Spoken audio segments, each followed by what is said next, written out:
एक बाजार में सिर्फ 500 रुपए में गुलाम बिक रहा था। इतने में एक अमीर आदमी का वहां से गुजरना हुआ।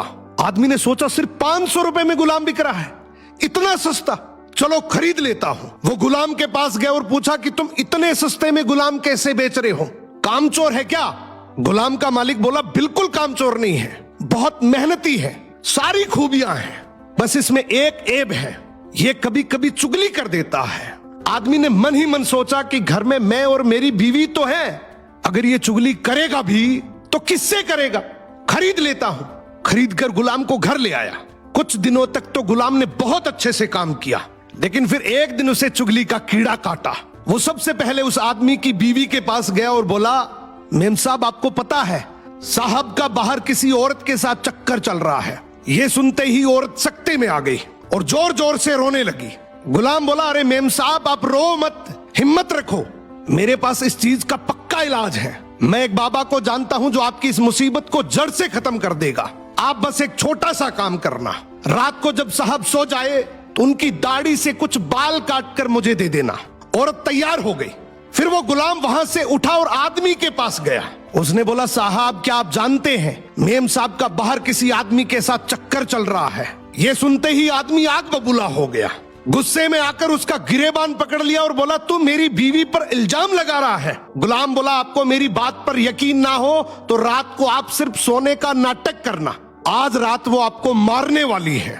आदमी तैयार तो हो गया, लेकिन वो बोला, अगर तेरी बात झूठ निकली तो मैं तुझे जान से मार दूंगा।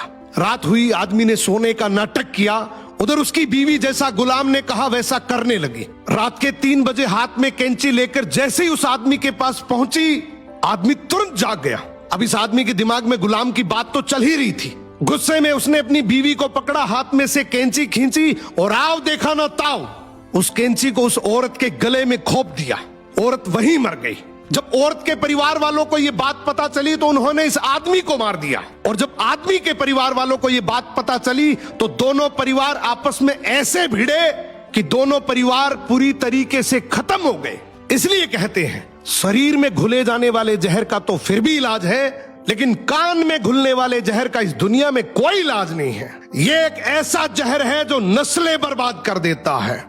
एक बार एक तोते को देखकर यमराज जी हंसने लगे। तोता डर गया क्योंकि वो जानता था कि यमराज जी हंस रहे हैं, इसका मतलब मेरा अंत समय आ गया। वो भागते भागते भगवान के वाहन गरुड़ जी के पास गया और बोला, कुछ भी करो, भगवान से कहो या यमराज जी से, लेकिन मेरी जिंदगी बचा दो, वरना यमराज जी मुझे कभी भी उठा ले जाएंगे। तो गरुड़ जी उसे अपनी पीठ पर बिठाकर 7 समुद्र पार एक गुफा में छोड़ देते हैं और कहते हैं, यहाँ रहो, कुछ दिन यहीं बैठ जाओ, यहाँ कोई नहीं आएगा, अब तुम पूरी तरह सुरक्षित हो। तोता खुश हो गया। अब यमराज जी मेरा क्या ही कर लेंगे, मैं तो इतनी दूर हूं, मुझे ढूंढेंगे कैसे? उधर गरुड़ जी सीधे यमलोक पहुंचते हैं और यमराज से पूछते हैं, परसों आप एक तोते को देखकर हंसे क्यों थे? वो बेचारा डर गया। यमराज जी मुस्कुराए और बोले, मैं इसलिए हंसा था क्योंकि उसकी मृत्यु 7 समुद्र पार एक गुफा में बिल्ली के मुंह से होनी थी। मैं सोच रहा था इतना छोटा सा तोता 7 समुद्र कैसे जाएगा। इतना कहते ही यमलोक द्वार पर तोते की आत्मा आ जाती है। गरुड़ जी चौंक जाते हैं, ये कैसे?